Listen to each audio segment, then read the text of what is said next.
have this exchange with you. It began already after a while. You had this conference here last year. You were already there, and I was. Now I'm very happy. It's sometimes when you see people in advance with email and this, it's wonderful when this moment when it happens that we are here in the here and now. Yeah. So welcome in the here and now. Good to see you.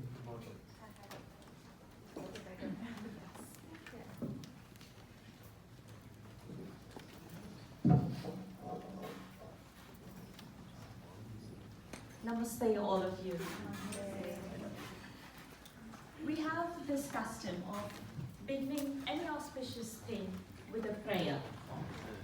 And sticking to that tradition, I would like to begin with a small prayer, but not keeping it long, just a chant of the highest mantra. We all know what's a mantra.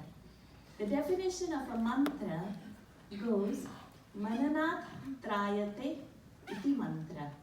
Trayate means one that protects. Mananat means by constant thinking about it or constantly chanting about it. That's the definition of mantra. So there are various mantras. We want prosperity, we want health, material prosperity, spiritual prosperity, whichever act. But the highest of all that, the mantra, which reveals your own self to you, is the highest mantra, by gaining which we don't seek anything else. So that's the highest level of happiness, by gaining which we don't have to look for anything else. And that highest mantra would be a simple syllable, which all of you know is Om. Om has 3 syllables into it. A, U, and Ma, which denotes the waking state, the dream state, and the sleep state. And the pause between the 2 chantings, that denotes the highest revelation, which is beyond the 3 states. So we will do the chanting not as Om, but with single syllable, with a pause in between when it comes, to experience that moment, to experience that pause, and then we do it the second time and likewise the third time. So keep your spine straight, roll back the shoulders, close your eyes.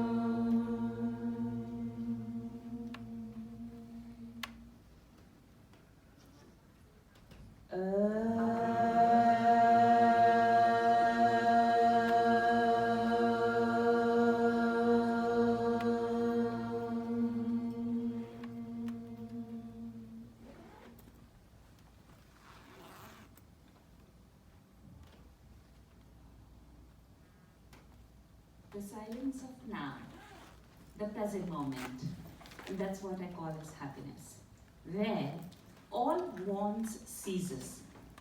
Pleasure is different from happiness. We gain pleasure probably merely eating a chocolate, and when the chocolate finishes, what happens after that? We probably feel happy when we get probably the latest iPhone or a gadget. And then what happens after that? 6 months later, there's another model in town. And then what happens to what we have invested? So all the pleasures can be short-lived, but the moment of now and experiencing that happiness can be continuous. Happiness can lead to health. Health may need not be leading to happiness. The reason is our wants and our desires. We are healthy, but if we keep having this thing in background, like a tuner, I want this, I want to achieve this, our unsatisfied mind would always be running here and there. So today, let's reveal what's the secret of this happiness through Ayurveda, of course, but the highest one that would come with a deeper philosophy. So when we say the road of happiness.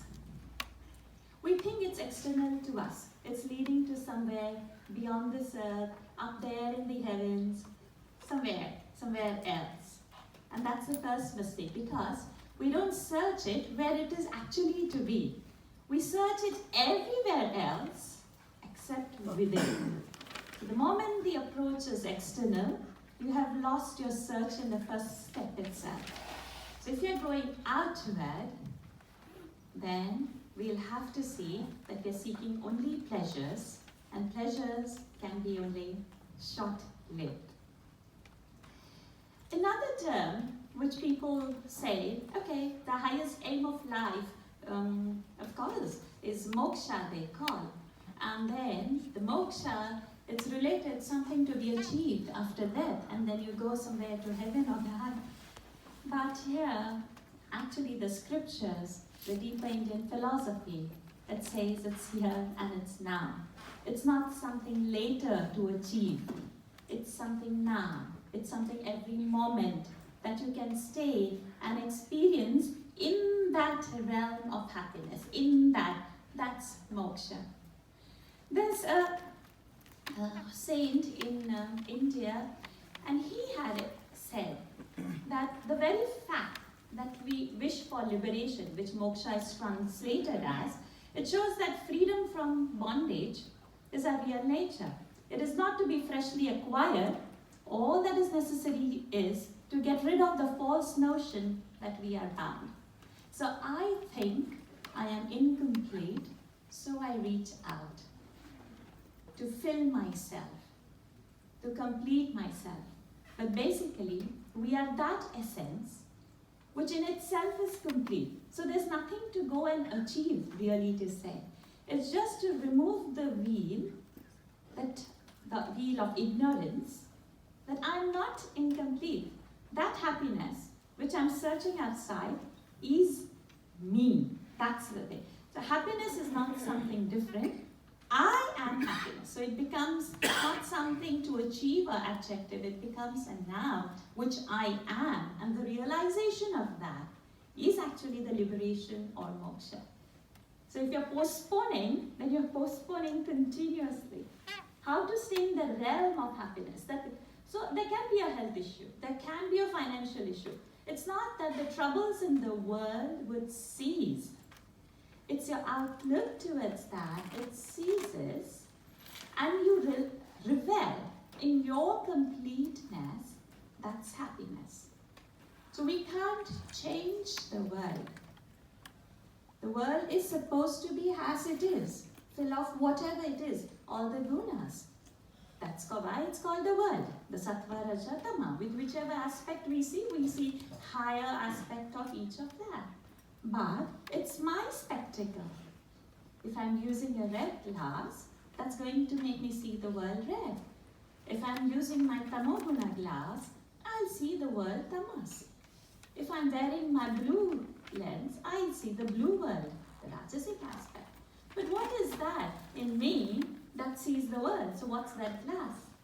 If I'm wearing the glass of happiness, which I'm reveling continuously, how will I fail to see the world as a happy place? We can't change that.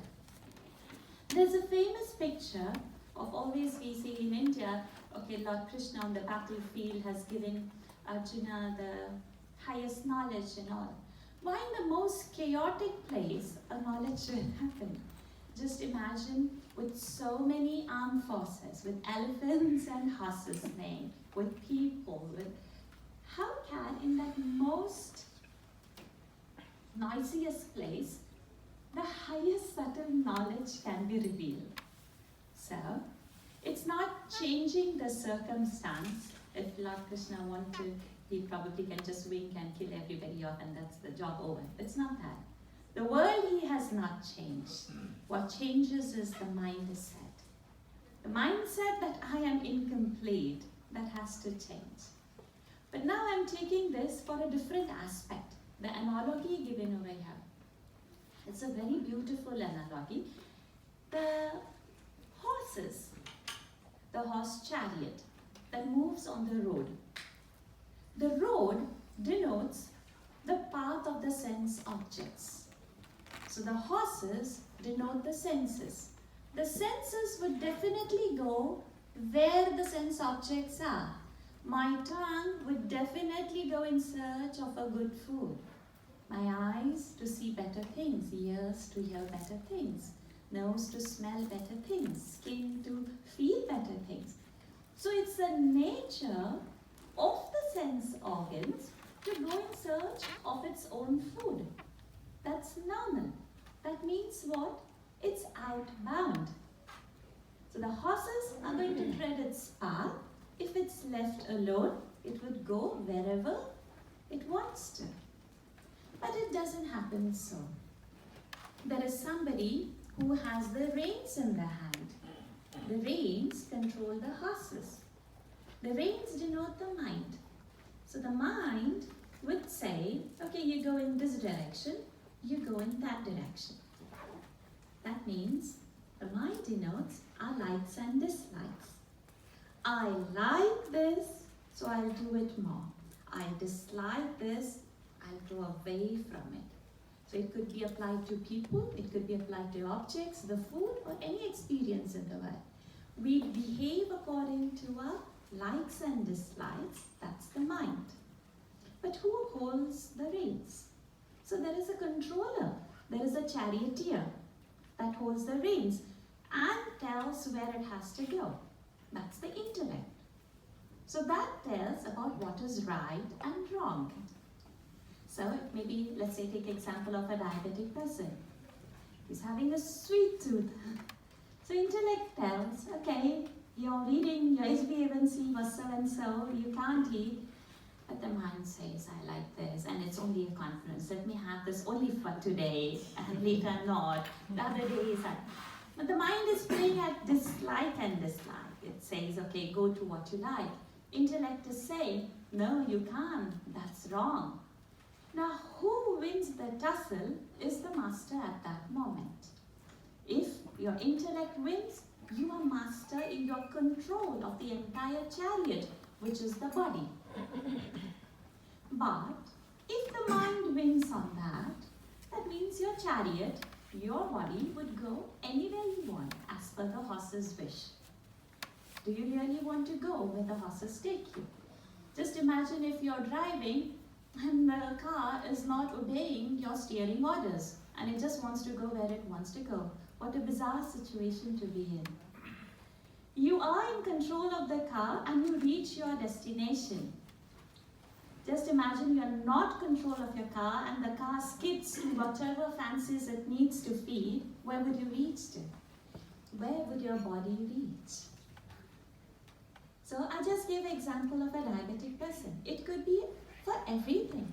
It need not be a person with the ill health as well. It can be a person who is healthy and then he digs his way into ill health. So this mind and intellect tussle is where we have to deal the battle on a daily basis. The one who wins that battle, one who understands the limitation that the mind has, and one who understands the unlimited power also the mind has. So there's again a beautiful reference which says, your mind is your enemy, or your mind is your friend, depending upon how you use it to uplift yourself or to degrade yourself. So in both roles, the mind plays the trick, and that's the fabric. So we call that a mental texture. That fabric of your mind decides your approach to the life. Very simple to understand, but when it comes to actually practice, we give, always remember, to the whims and fancies of that horses and not controlling the reins properly. We behave like a poor charioteer. We behave like a poor driver. Now all this exercise is happening for whom? It's happening for the indweller. Indweller is what? That particular soul, individual soul. The individual soul, we call it Jivatma. It's his journey. So in my journey, it's my individual journey to reach where I have to reach, and the collective of us is a particular energy. when we chant a mantra together, when we do a yoga together, the collective energy, that's magnificent. So a stronger person pulls the other as well. Now, for the individual has to be strong. For example, I'll give of a tree. An individual tree cannot bring the clouds or cannot shelter the animals. But the group of trees which makes a forest can be shelter to different beings in that, and also can gather clouds and it would rain. The forest collectively has a different impact than an individual tree. But we need individual trees. Individual trees equally important, but on its own, it has a limited role to play.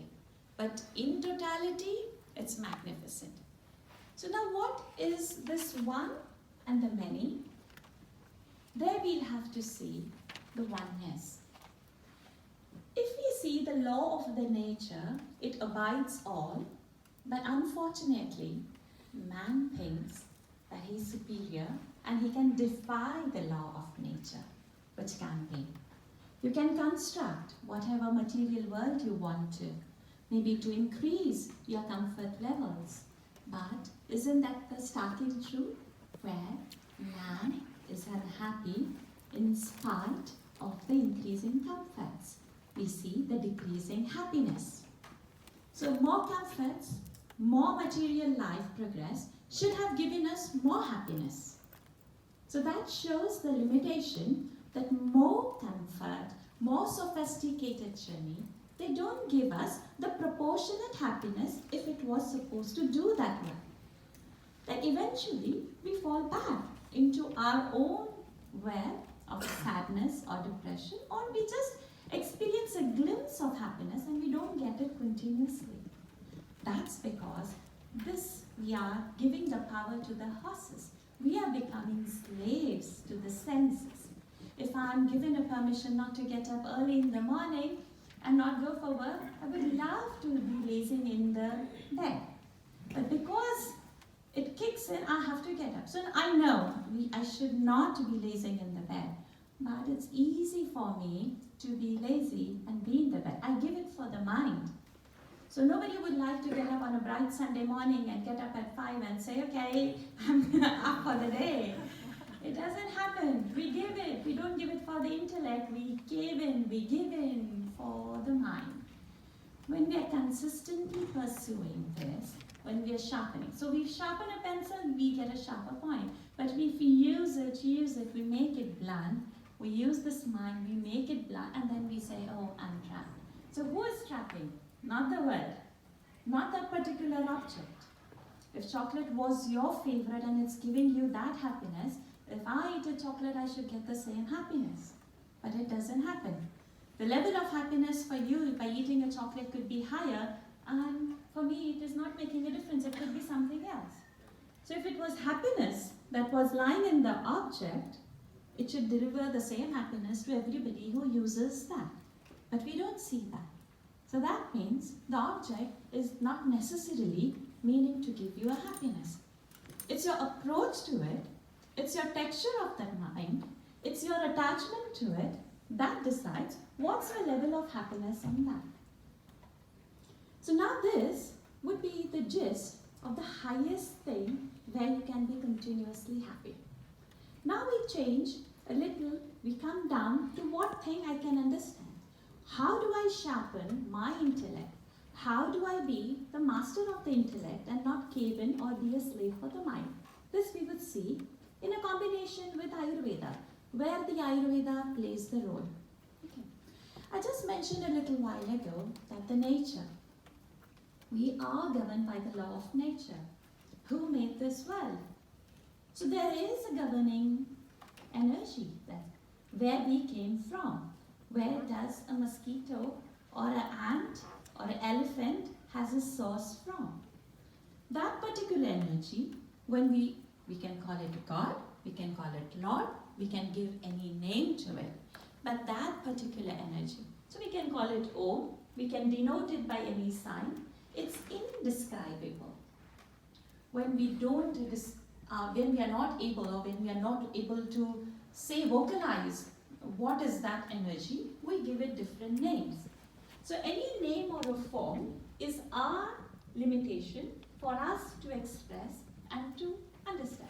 So whether I call Rama or Krishna, or whether I don't give a name or don't give it a form, it doesn't matter. Because it's only for our understanding, that particular energy. So from that energy, the entire universe has manifested. So this I call as consciousness.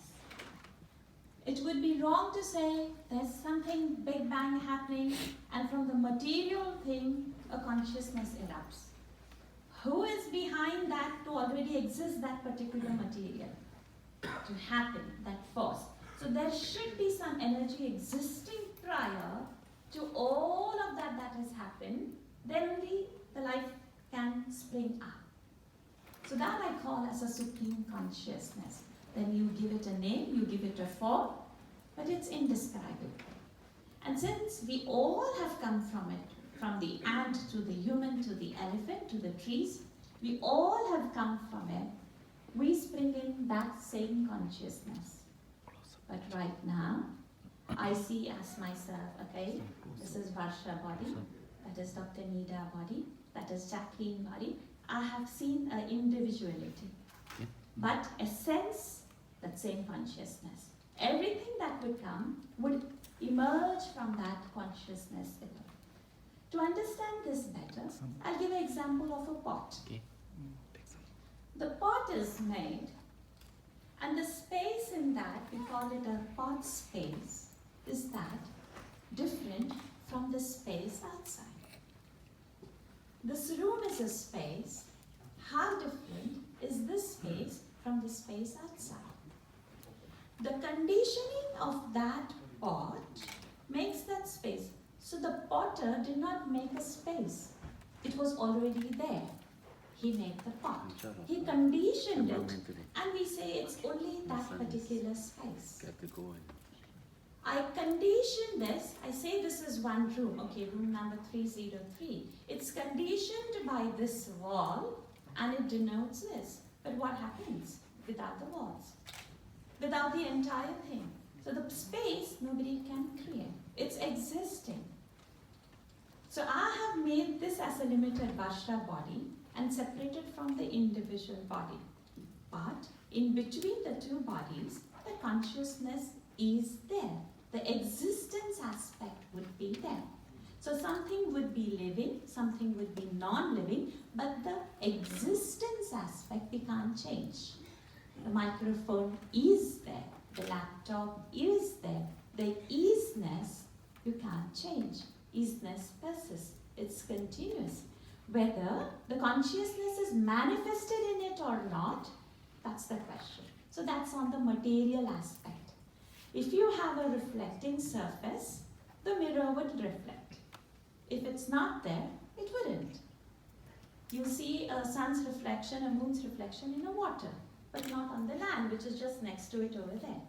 So it's the texture, the ability to reflect the consciousness decides whether it would be having it or not. But it is there. It's not, it's in the underlying unmanifested form. So this would be the highest knowledge. This doesn't have that texture which would reflect the consciousness. So it's in unmanifested form, only having the quality of isness. It is existence, the Sat aspect. There are Chit aspect, there's an Ananda aspect that we will see eventually. So now at this moment, we take it as we are the same consciousness through all of us, it's flowing. But because of my own conditioning, I see things differently.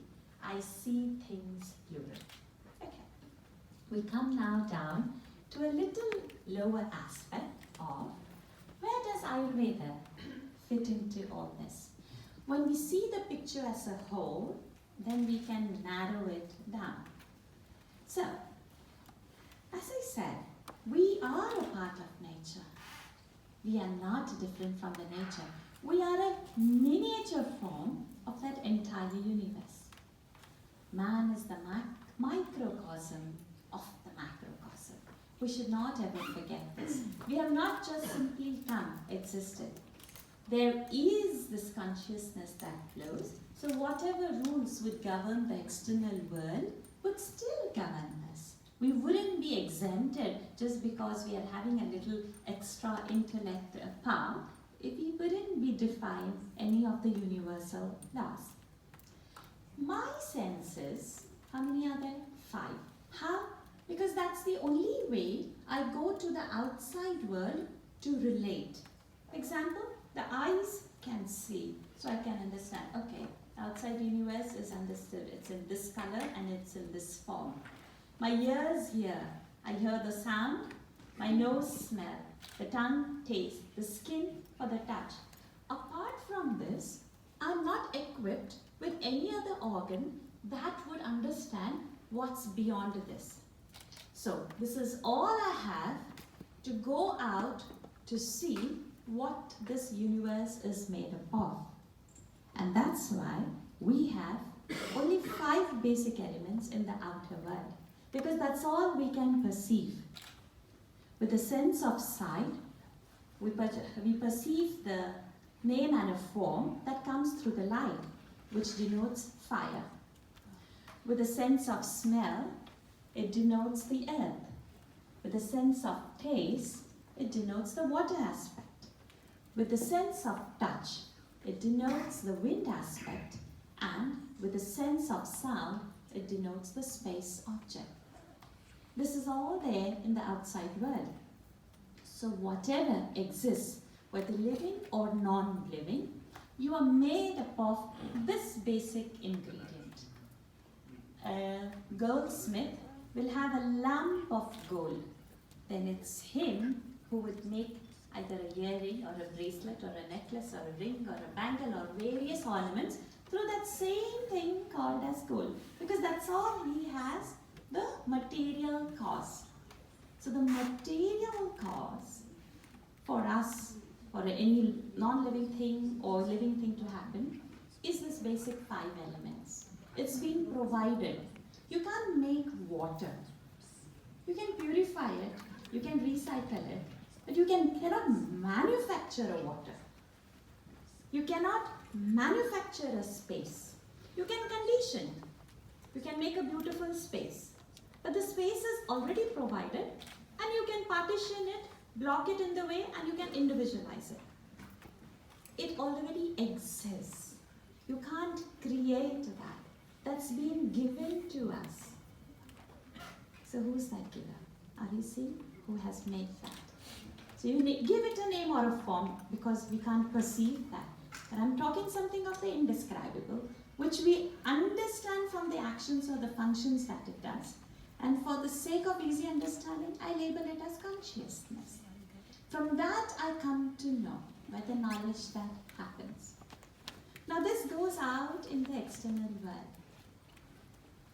When I want to understand about me, because eventually it comes to me. What I'm going to get out of hearing all this? This is what would be the question. What do I have? So, we combine these external elements. The most subtlest, that's going to be the space and the wind, they combine to form vata. The fire and the water, they combine to form pitta. And the water and the earth, that's the most grossest form, they combine to form kapha. So that's the make of our individual, which I can take it for myself. So depending upon the various permutations and combinations of this reveals my nature of how I am going to be.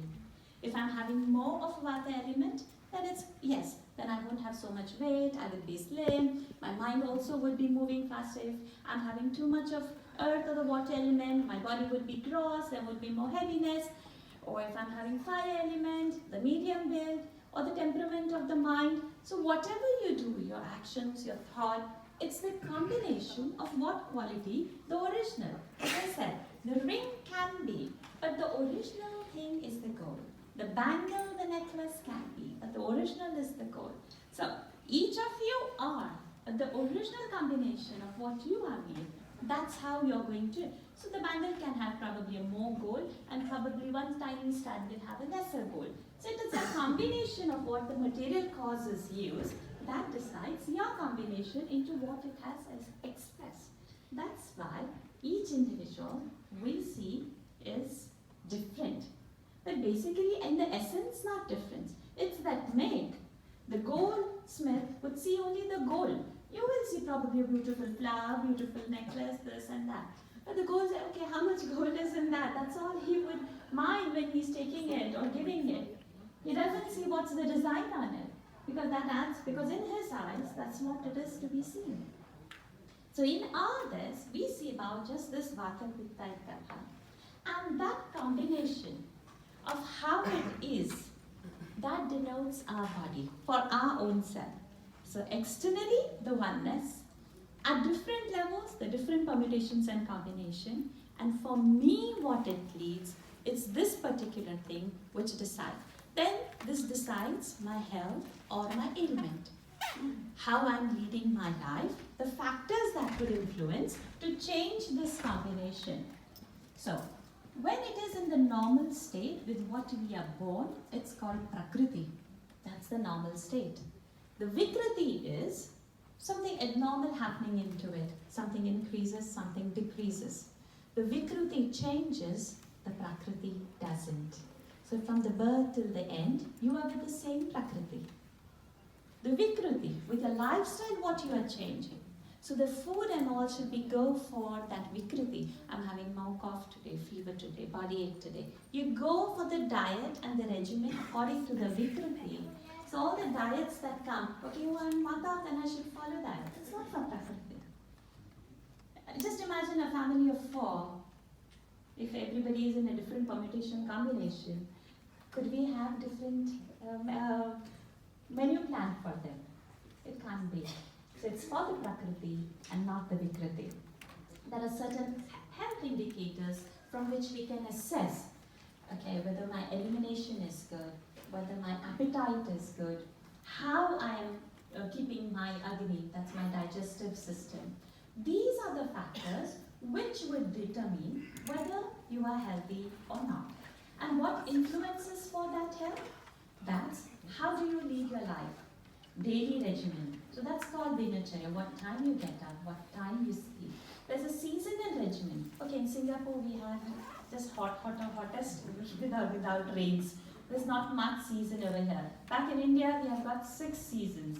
Summer, spring, autumn, winter, rainy, the deeper winter. So when we have seasons, we have to gradually shift our lifestyle into that. So we have those seasonal fruits and vegetables, but now we can have anything, anyhow, anywhere, at all times. That's the whims and fancies for the minds that we have created and provided. Stay in Singapore, you get anything around the world. Stay anywhere in the world, from the other side you would get what it is. And the 3 pillars would be, other factor that determines the influence on the dosha is the food, sleep and the zen. How much to eat, how much to sleep, and what's the lifestyle. We call it as a brahmacharya or brahmacharya, but it is how do we express the desire, with what intensity and with what rules and regulations. So now the balance of all this is going to be the health. But if you are overdoing any up and down, then that's going to cause ill health. That's as simple as that. So whether we take from this point of view a psychological disease, from this point of view a gastroenterology disease, a neurology disease, a rheumatology disease, hematology, it's coming from this standpoint of view. So you don't need actually specialists. If you see the body as a whole, then you know, because you're pointing to that particular guna. There was one beautiful surface kept and was asked, what's this? So a black color surface. Everybody interpreted in different forms. But when it was zoomed out, it was just an elephant. And we all remember the elephant picture where the 6 blind men are trying to figure, touching the leg, oh this is this, touching the tail, oh this is that, touching the... So imagination, we see only a particular surface and then we express out on that loudly. Now we need to have a whole picture to go to the individual guna to keep our balance. There is more to it. It's not just the lifestyle of the daily regimen or the seasonal. It's also how we conduct ourselves. How is the mental fabric? So there are 10 sins that they are saying. That there are 3 for the body, 4 for the speech, and 3 for the action, where some moral code of conduct is necessary to keep your own personality integration in check. Also, there's another concept that's called as Vega. Vega is urges, the natural urges, which are at 2 levels, the physical and the mental urge. Over here, the rule of the urges, physical urge, if it arises, you have to go and address that urge and not to control the urge. And if mental urge arises, you don't have to express that urge, you have to restrain that urge. If you're doing opposite, then a disease is born. For example, if the bladder is full and we are in a meeting, we hold it on. And here, it's amongst the physical urges we see that, okay, one of the urges, the urination, that you should not be holding. So there are 13 such urges. Or we feel angry on somebody, and you say, okay, don't bottle up the anger you express. That's not so. You have to hold a restraint, not bottle it up, but sublimate it inside. The things that you utter when you're angry, you have no idea, and that whole atmosphere is very awkward to be in. It's just one emotion. Or there's a lot of depression, or there is a lot of crying happening. You hold a lot of people around you at stake. So certain things at the mental level has to be at a restrained level, and it's not holding or bottling up, it's called sublimation, and that's going to be how we are leading the way to happiness. There are several ways also said how we have to eat our food, how the food has to be hot, it has to be with unctuous substance, which I'm not going to deal in great detail at the moment. But the point to say is those factors, they affect us. Are you eating at a proper time, or are you eating whenever you want, wherever you want, however you want? So the theme of this whole thing is we have to take the act of eating as an act of divinity. There is the fire in the stomach, and you're offering it to that with a prayer. So while doing a prayer, we don't attend a call. While doing a prayer, we are not working at our desk. Then, or while doing a prayer, we are not when we are at a prayer, we do only that aspect. So that's how the attitude while eating should be there. If your attention is diffused, however nutritious your plate be, it doesn't affect on the body because your mind wasn't present over there to connect with it. So the connection of the mind at the time of eating denotes how it's going to get absorbed in you. The digestion level at that level starts first. Are you eating mindfully? So eating is not just something to fill your stomach, but it's act of divinity. Why this is important? Why? If I have to make a grape juice, I have to put in the juicer the right kind of grapes, the ripe kind of grapes, the sweet grapes, in order to get a good grape juice. If the grapes were raw or sour, either the juice will not come or a sour juice would come. So depending upon what I have put in the juicer, I get the juice out. Depending on what and how I have put inside, I get my mental frame, my body structure, my hair structure, skin structure, intelligent mind, in whichever it feeds all that. That's why this particular act of eating is an act of divinity. Then the last but not the least, here it comes the crux. To reach for the happiness, we need the control of our sense organs.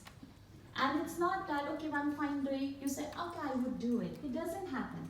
It's exactly like that smoker who said it's just for style. I don't get addicted. I know smoking is bad for health. I'm just going to see how it feels like. I need to try that once. Okay, by trying once, nobody is going to get addicted. It's okay to do one or two. And you don't know when you have slipped into it, that addiction. So it's a constant practice of how you eat, that we call as ahara, how you think, that's called as vichara, how you conduct yourself, that's called as vihara, and ahara, vihara, achara and vichara. These aspects would make us complete. It's not one single component.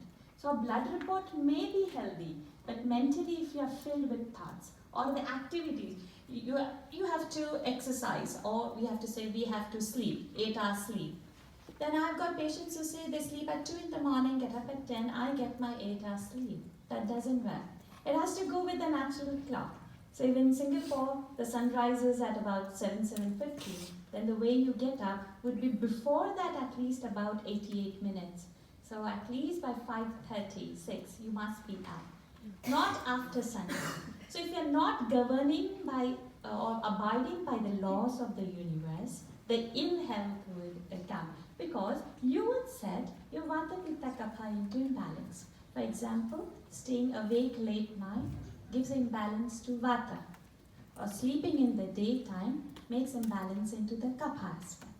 So people who have this habitual staying up late in the night, they have their Vata aggravated. Or people who sleep in the daytime, they have got, let's say, poor metabolism, weight gain issues. So all the Kapha related diseases. The point is, you can stand and relate to any pattern of disease depending upon how you have approached to that dosha and you have understand the lifestyle.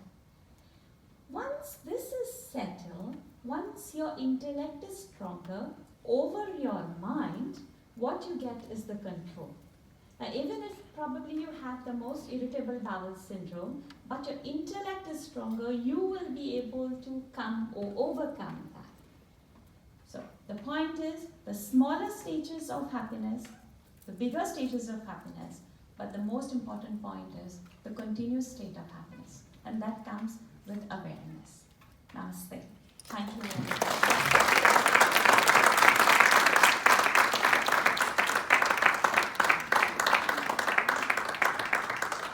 Thank you very much. Thank you for your presentation.